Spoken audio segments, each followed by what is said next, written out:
All right. Well, it's 1:30, so we'll go ahead and get started. I don't want to take up any more of your time than we need to. First order of business is to review the minutes from January 25th, 2022. Has everybody had a chance to review the minutes? Is there any changes or additions or anything that need to be made to the minutes? No? I make a motion to approve the minutes. Mr. Presley makes a motion to approve the minutes. Is there a second? Second by Ms. Jenkins. I'll ask again, is there any other items that need to be changed on the agenda? If not, all in favor of approving minutes, say aye. Any opposed, say nay. They are approved. Next item is move into financial summary. First item is A is for the revenues. If you look through your packet, there are two different pages. The first one is, it says sale of animals or livestock. That's basically our fees and everything, adoption fees. Through April is $4,440 in revenue coming in for adoption fees and other fees.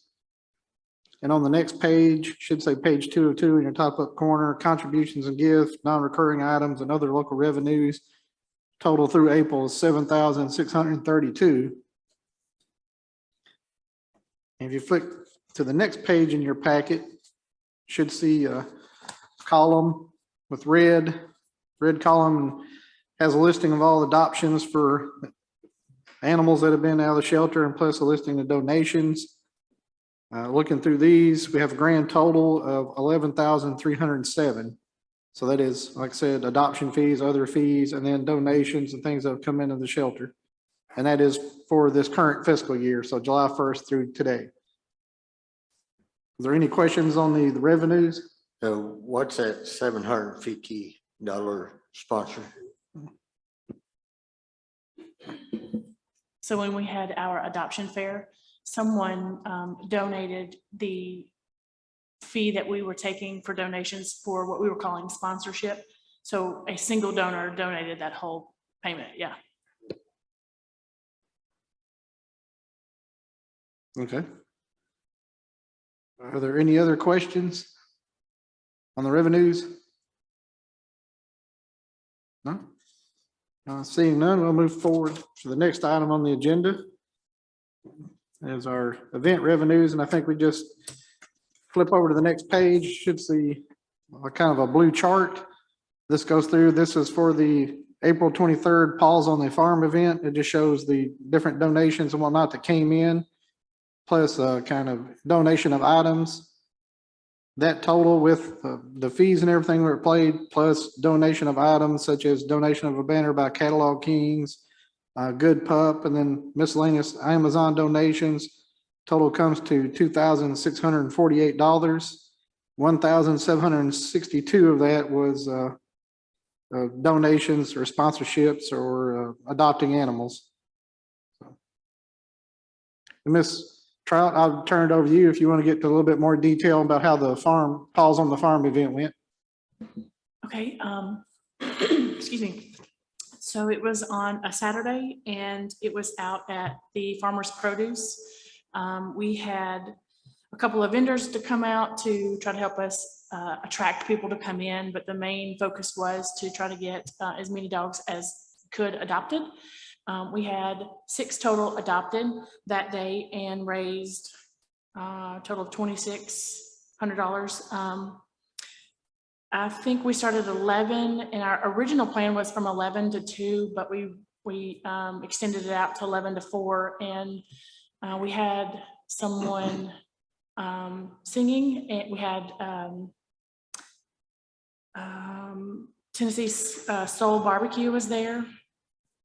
We also had Hartsville Snow. They were there for us, and we had a pretty good event. We had a lot of folks come out and enjoy our folks that were singing, and the food was really good.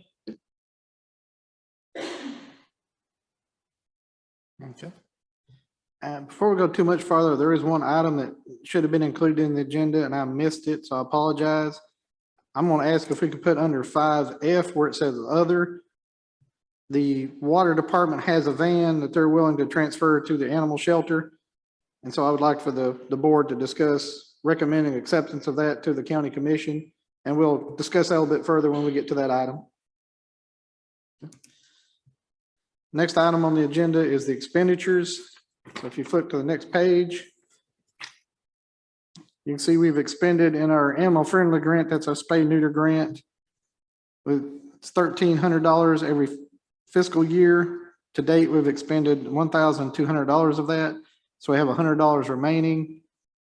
I think we've had, over the last couple of years, due to coronavirus and people that were going out and getting animals because they were home, we didn't see a whole lot of movement in the animal shelter. Once people started going back, I'm sure we're seeing it. And I've been told before we ever hired Ms. Trout to come in that there was surrounding counties had seen an increase in animals being brought into shelters because people were going back to work and just giving up their animals that they had adopted during coronavirus and other things. So I think we'd seen, the last time we spoke to date, about 49 animals. And that was just a few that came in from the transition period we had from Karen to Ms. Trout. And so we've seen 49, I think. The vast majority of that was since Ms. Trout come on December 1st. So, but I had talked to other surrounding shelters as we were doing the search for a new animal shelter director. And, you know, 2 or 3 of them all said, you're going to see an increase in animals once you open up, just due to what they were seeing. They were all seeing a tremendous increase. And of course, we've seen kind of the same thing here. If you look at the next page, this is your statement of expenditures. It's a summary all the way through the end of April. We had budgeted total, including amendments, $62,815 originally, and then we amended the budget to $62,840. Of that, we have remaining $34,888.53. The majority of that is in pay for employees and benefits such as Social Security, retirement, those kind of things. So we have some items remaining that we are starting to go over our budget on some items, and our electricity went up. We did have a change in our HVAC system. We had a oil burning heater in there before that Cliff and his guys had worked on it numerous times and just couldn't get it to perform right. And during the summer months, it was kind of hot in there. And so Karen, when she was here, went through and got in, put in a new HVAC system, and that's all electricity versus, you know, during the winter time before we were using that oil burner. So we have seen an increase in our electrical bill. Veterinary services expenditures have gone up just due to the increase in animals coming through the shelter. And then other supplies that are necessary for that have gone up. So Ms. Trout, is there anything you think you want to address as we're going through the statement of expenditures? Excuse me. Just to note that veterinary services are going up. We are trying to find other avenues for spay and neuter to try to keep that down. I do have a history in veterinary medicine, so there's a lot of things that I can do myself through my training. So I do a lot of those things there at the shelter to try to keep those expenses down as well. Most of the things that the doctor does now is spay, neuter, and excuse me, maybe an exam with the rabies vaccine. So I do try to keep those expenses down. But what I've seen is most of the things are going up based on, you know, the increase in everything else going up. And that's really the highlights of the expenditures. Do you have any questions on those? No? All right, let's see, no questions. We'll move on to the next item on the agenda. Moving to the shelter director. Ms. Trout, if you want to go ahead and cover these items under this section of the agenda. So currently we have 8 in our shelter and 5 in foster homes. I believe 3 of those are puppies. 2 of them are an adult. 1 is currently in what we're calling a foster, but technically they are testing them to see if it will work with their family. So he's he is hopefully, fingers crossed, will be adopted. Right now, like the mayor said, that we had 49 for this year, 37 of those were all adopted. I try to keep a tally on calls that I'm getting because, you know, a lot of people think that we're animal control. So we do get animal control calls, and so far, just a quick synapse of what's going on since January. The calls have increased, 38 calls total as far as picking up animal control, that nature, lost and found. We do get social media inquiries of those same, so about 6 of those. So 45 calls, 6 in February, 36 in March, and 50 in April. And those are the ones that were recorded. Sometimes I get calls right after another and may not record them. So it is, I know that sounds probably in some other businesses not a lot, but for someone, you know, with such a small building, that's a lot for us. But the donations received, I know that you saw in the packet that we received, there was a $3,000 donation. I'm very excited about that. We're going to try to do some renovations as far as our kennels go. I'm trying to just get food donations as well, trying to keep some of those costs down. There are, I don't want to go into the next topic, but grants, that's another thing that I'm looking into as far as, you know, food. There are things that, there are grants that you can get for food themselves, so you're not having to use that out of the budget.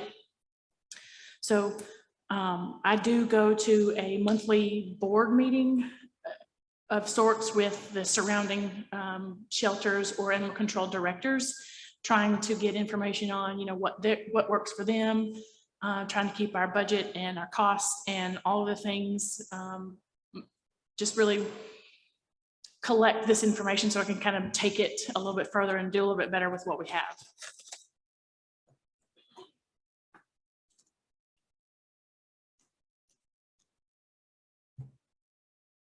Okay. And as far as the list of donations received, I think we pretty much covered that under the revenue report showing what those donations received were. And as she said, kind of the largest one we had was a $3,000 donation, and it was specifically for new kennels, so it can only be used for that purpose. Is there any questions on what Ms. Trout has presented? Okay, then we'll move on into the discussion items. First item we have is a Humane Society. This is something we discussed at our last meeting, and I've had further conversations with Ms. Trout. There are some grants out there that go to nonprofits, not governmental animal shelters. And I think it would be beneficial if we could have a Humane Society either partner with an existing one or establish one here in Trousdale County. However, it has to be a group of citizens doing it. I'm not suggesting the county do it because we just can't do that. So if you know anybody who's interested in doing that, I think Ms. Trout's looking to schedule a date and time for a meeting. And now that I've mentioned that, I'll go ahead and turn it over to you. You can give an update kind of where that effort stands. So what we were talking about was, I'm sure a lot of you know Sunshine, the woman who owns Farmers Harvest and Farmers Produce, and she's allowed us to use the property, and she's also allowed us to use her meeting room in the restaurant to try to draw in some folks that may have experience in maybe a nonprofit doing, you know, volunteer work in that kind of aspect, and all of the approaches into a nonprofit. I'm not really sure. But what I would want to do is to kind of put out a call from our social media accounts to say, hey, this is what we're wanting to do. We're wanting to put together a Humane Society. If anyone has any past experience or is interested in being involved in that, that's what I want to do. And also kind of just get volunteers in general, whether it be to volunteer at the shelter, foster, or whatever. And that is what, you know, that specific goal would be for.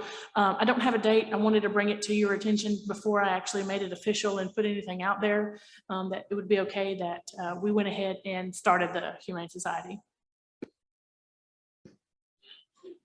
Does anyone have any comments about their thoughts on Humane Society, either helping establish one, or if you have any names, anybody you think might be available or interested, I'd recommend you contact Ms. Trout and give them their contact information so she can reach out to them. And kind of how I envision it working is maybe the county can lease to the Humane Society and help cover utility and everything of the shelter, and then they can get grants that are not available to local governments for either renovating the shelter or doing other things. Because I did look, and there is a list of grants Miss Trout's going to cover here in a little bit, and I did look through some of them. There's a couple of them that, it's for nonprofits. It's not for local governments or anything like that. So I think we're missing out on grant opportunities by not having a Humane Society or some kind of nonprofit inside the county to work with. When you say you've already started your animal control, or not animal control, but your Humane Society, what have you gotten done so far?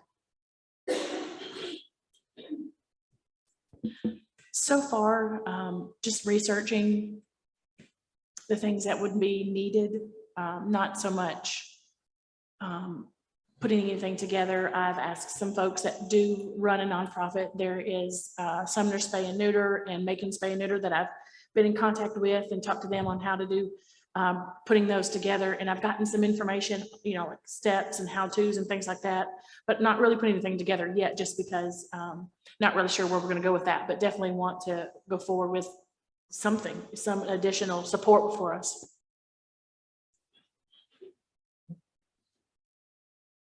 Any other questions or thoughts?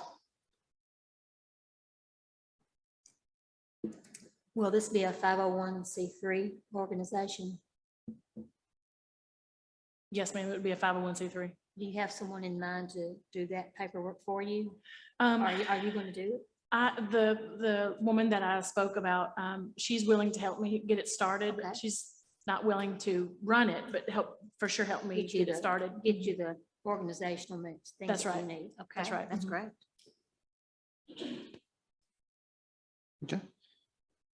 Any other questions or discussion?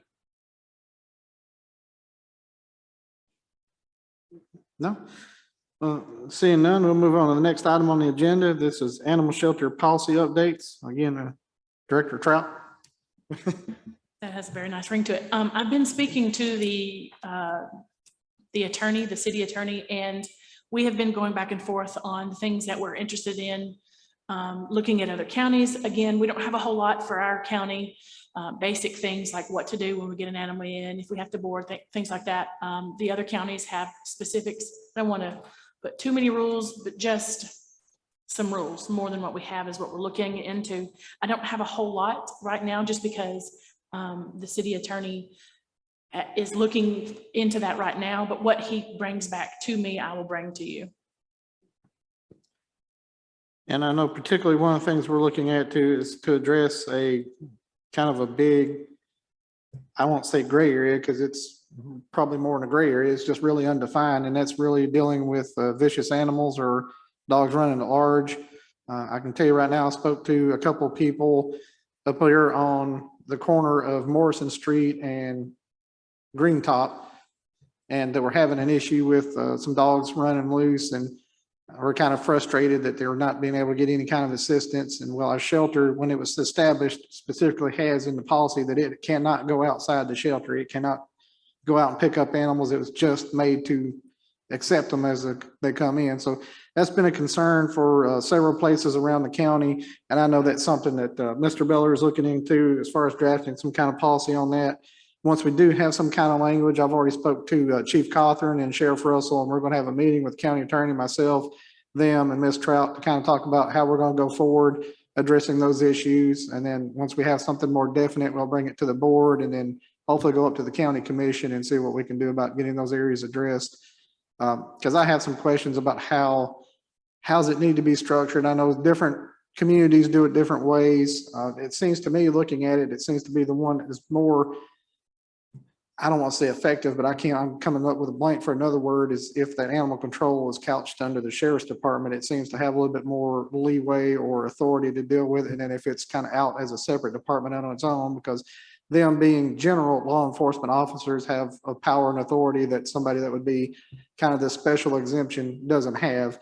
And we see the same thing with the building official. There's certain things they can do, but beyond that, I'll give an example. I think Lebanon, their codes enforcement officer is actually under the sheriff's department. So there's things they can do that ours cannot. So I just want to have some questions in that, how that needs to be set up. And so I think Mr. Beller, once we get some initial things drafted and have that meeting, we'll have a little bit more clarity going forward. Ms. Trout, it looked like you wanted to say something.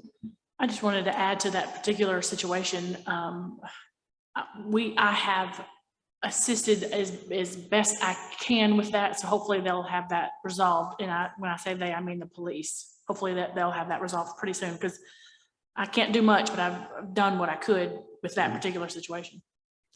And as we go forward, and if we are looking into a situation where we eventually go up and pick up animals, seeing the increase in population that we're seeing, and not everybody spays and neuter their animals.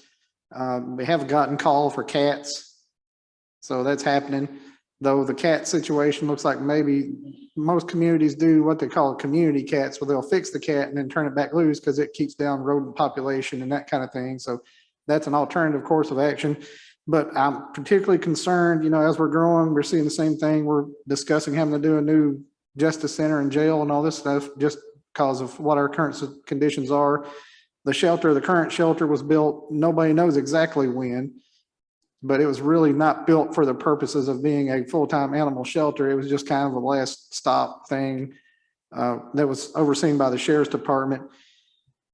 If we are going to go into this role, I have concerns about the space we're going to have and whether the current shelter can accommodate those many animals, because I don't think it can. There are some things we can do right now, and that's where the kennels come in and rearranging some things that gives it more capacity. But at the end of the day, it was never built for what its purpose is now.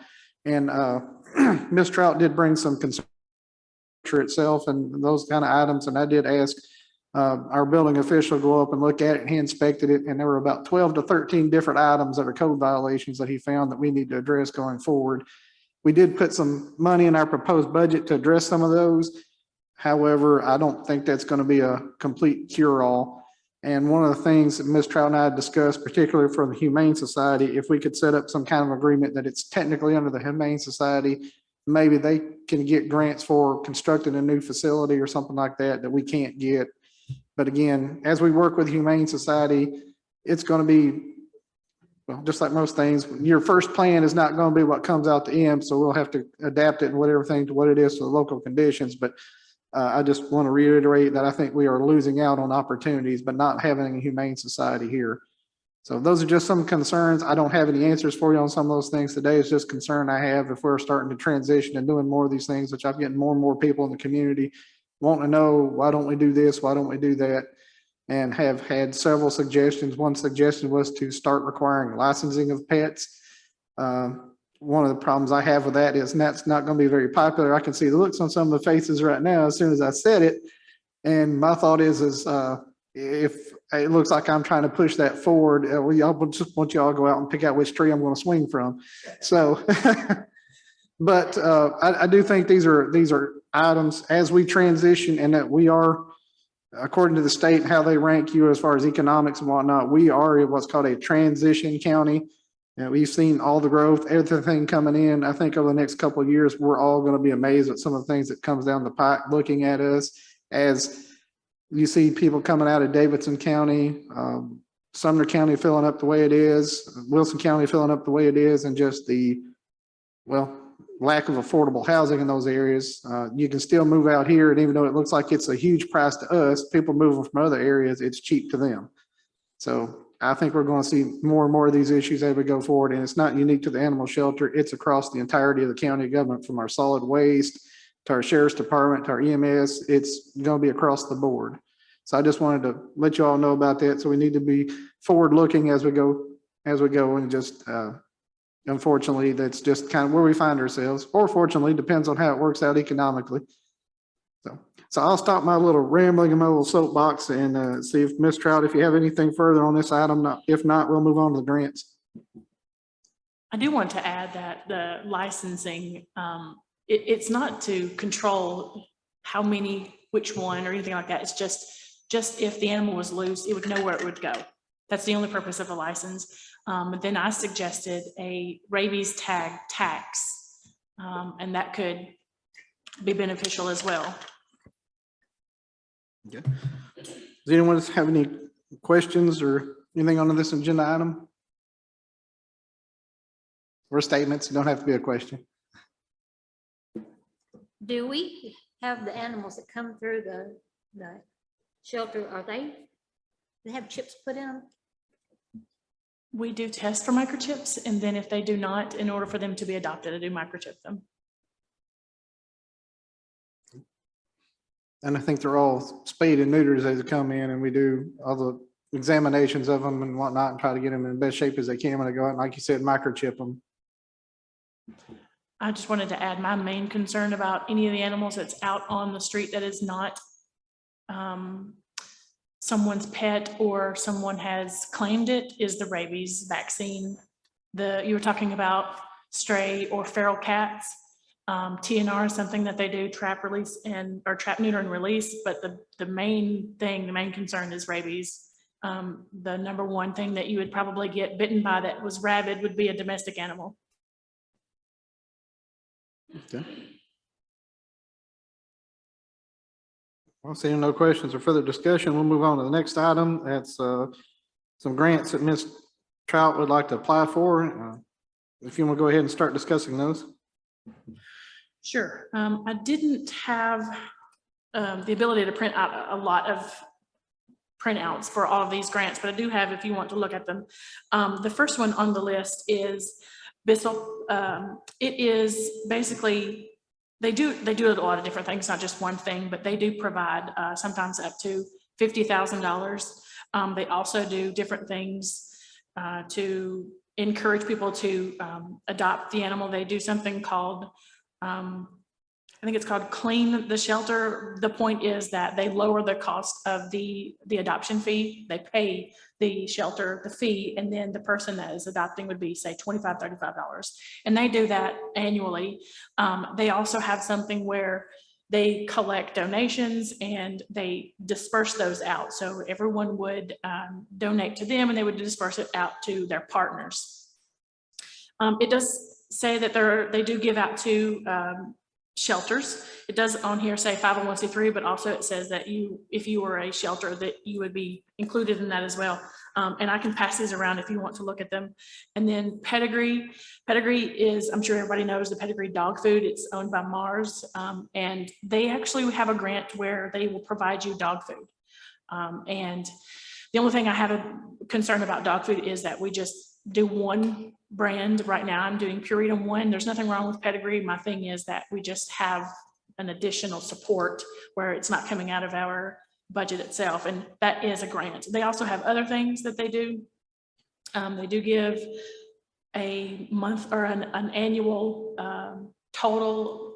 They different things like spay and neuters and clinics, and someone who has a veterinarian on staff, so they do something for that. And then also there is the Good or Good charity, and basically what that is a animal shelter renovation application.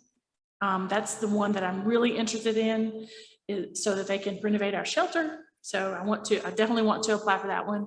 And then the Maddie's fund. If you've had history with, spay and neuter and things like that, you would know Maddie's fund. But basically what that is another, just like these other ones where they do an annual.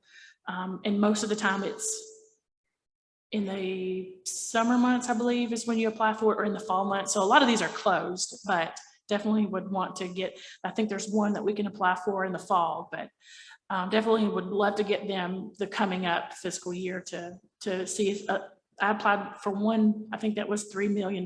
So even if we didn't get it, we're applying for it.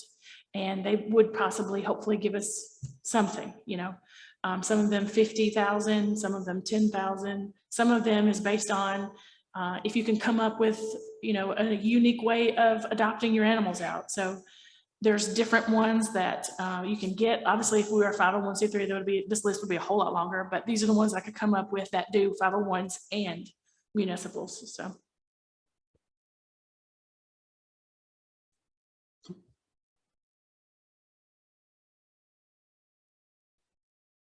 Do you want to have any questions?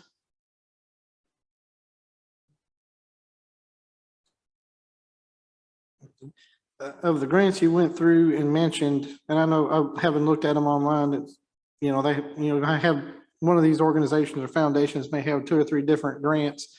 Which one's the ones you think would be sifting through it probably the most beneficial to us, or maybe the ones we probably be most likely to qualify for? The ones that I was talking about, those I was able to find that they would support a municipal shelter, which is the greater good, the one that will do the renovating of the shelter. That is the number one. And then Pedigree would be definitely right there on top of the number 1 because of the dog food. And then the other ones, Bissell gives like a $50,000. So the ones I have print offs for are definitely the 3 that we would definitely benefit from. Okay. Is there any other questions or statements? No. Okay. And obviously, as we get closer to these, we're looking at more for applying for them. We'll send more information and keep the board apprised of what we're doing. And then, of course, if we do get a grant or anything like that, we have to go through the county commission to get it allocated and those kind of things. So we'll bring it to you first, hoping you get your recommendation on that, and then take it to budget and finance, and then ultimately the county commission. Well, that's what we got to do if we got money coming in. All right, move on to the next item, which is the food pantry. So, Director Trout. So my most important thing for me, and hopefully everybody else, is to give back to the community. Yes, we need dog food for the dogs that are currently in our shelter. But what I would love to do is to have something that we're also supporting people to keep their dog in their home. A lot of times people will say the reason that they are surrendering their animal is because they can't afford the dog food or the vaccines, both of which we try to provide to the community so that they will keep their dog in their home. The food pantry is something that I've heard TC talk about. I've heard other counties do it. They'll do a food pantry drive where people, they spend a day gathering dog food and donations, and then they spend a week giving it out to the community. And that's something that really speaks to me, because that helps people keep their dogs in their homes. And I just say dogs, but we also try to collect cat food, even though we don't keep cats. I never turn away any donations, regardless of what kind of animal. The other day, someone dropped off, I think it was guinea pig food. To be honest with you, it was in a plastic container, so I don't know what kind of food it was, but it looked like little pellets that you would give a guinea pig. So I don't turn anything away. My goal is to have something. If you are familiar with the shelter, if you are looking at the shelter door, there's a small space off to the left. Build some sort of pantry there. My idea is the little book area. I don't know what it's called, but at the park where you can donate books, that little thing, that is where my idea comes from. Where you put a book in, you can get one out. That's the whole point. I'd love for people to have a place or a day or a week that we could gather food and then give it out to the community. And when I said about vaccines, the Macon Spay and Neuter Alliance, if you're a 501c3, Petco will give you free vaccines. These are the vaccines for puppies. So there's no requirement for veterinarians. And what I mean by that is, usually if there's a vaccine reaction, they're the different ones, and that's the reason why they give us these. And those vaccines we give out to the public. So I'm trying to come up with anything and everything to help keep the dogs from being in the shelter. That's my purpose, but it is also to give back to the community.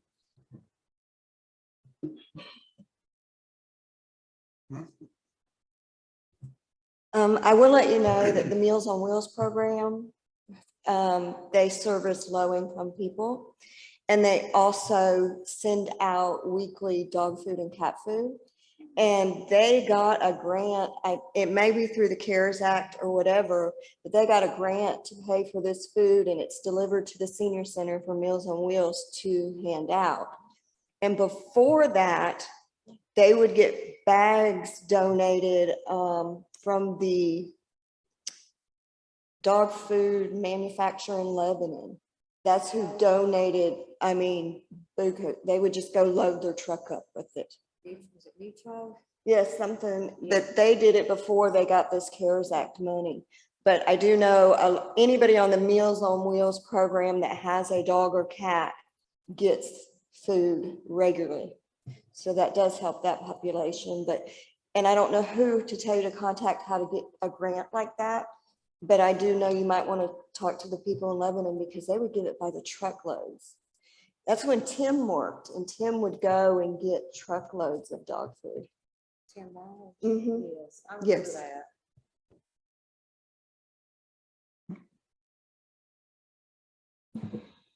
I'll definitely look into that. I had an adopter tell me something of that effect. And they were looking into being able to, a lot of times, you know, if they accidentally open up a bag, they'll throw those away. So they were looking into giving me those. So definitely, if you know of anything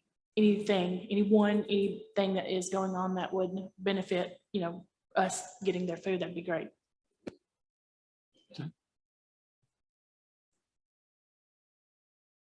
Any further discussion or questions or statements? No?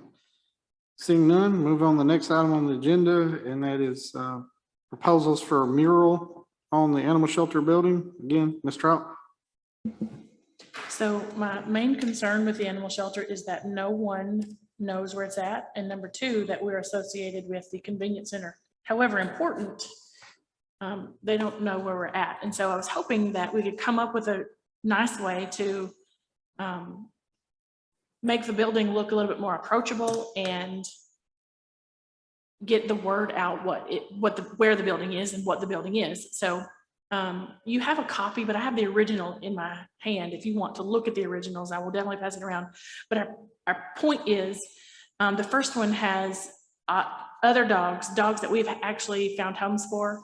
And then the wording on here is generic. It could say whatever, but I had her put some things on there. And then the other one is actually the creek bank.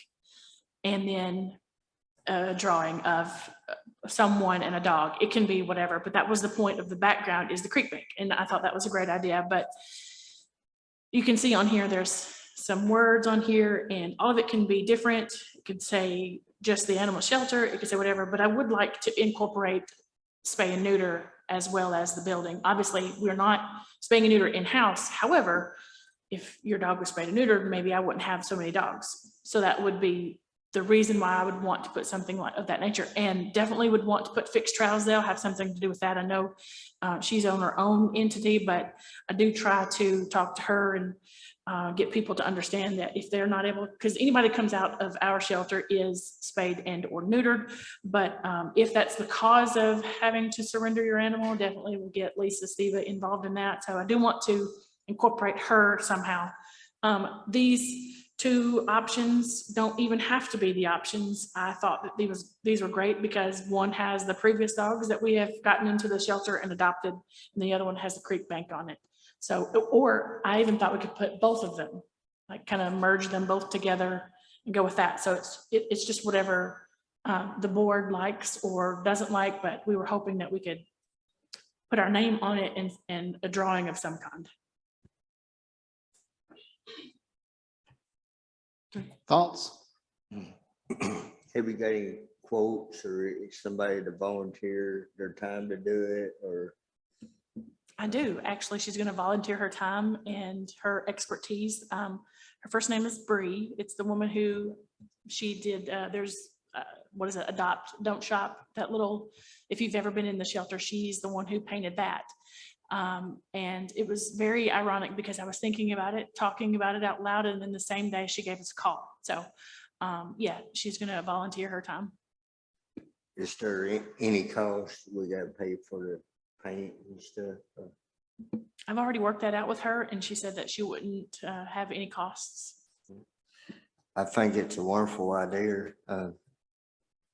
Yeah, I think it'd be good for the animal shelter.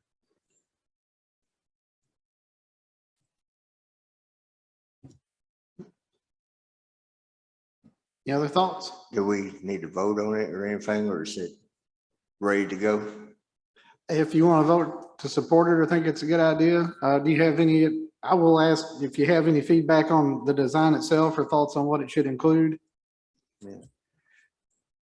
Well, I trust Ms. Trout's opinion. I definitely am for it, and I'd like to make a motion to go give her the opportunity to go ahead and get it started. I second that. All right, have a motion by Mr. Presley to support going ahead and doing mural on the side of the, or I guess be on the front of the animal shelter. It's seconded by Ms. Turner. Is there any other discussion? No, seeing none, all in favor say aye. Aye. Any opposed, say no. Well, it is approved.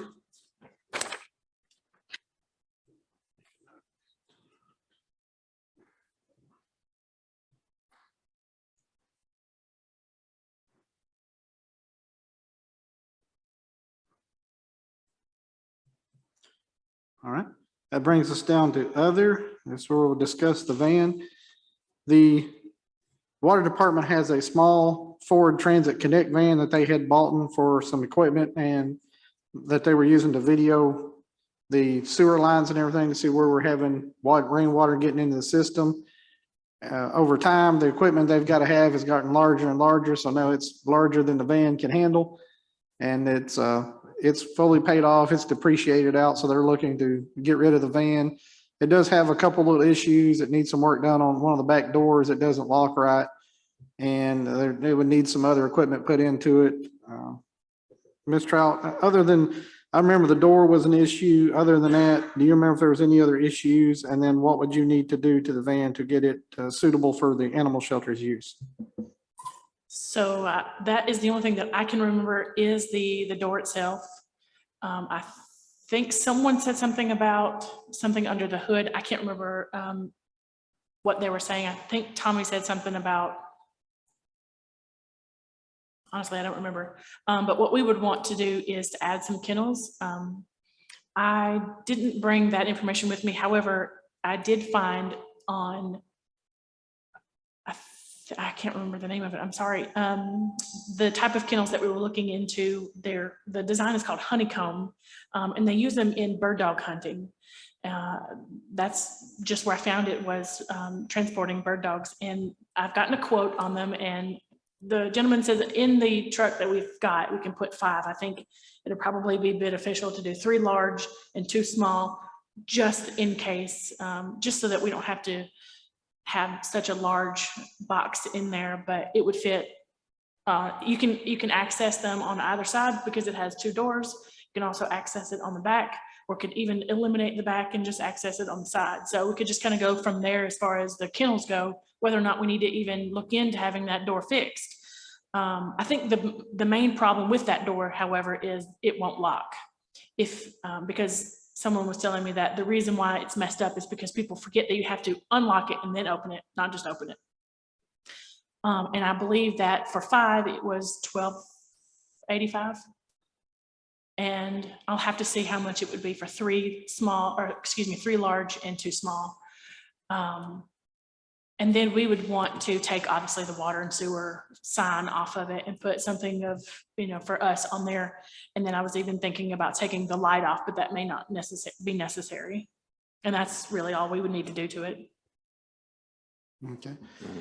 I would think do a wrap on it with like dogs or pictures or something on the side of it. But I had a van just like it when I was doing pressure washing, and there's a cage that goes behind the back seat.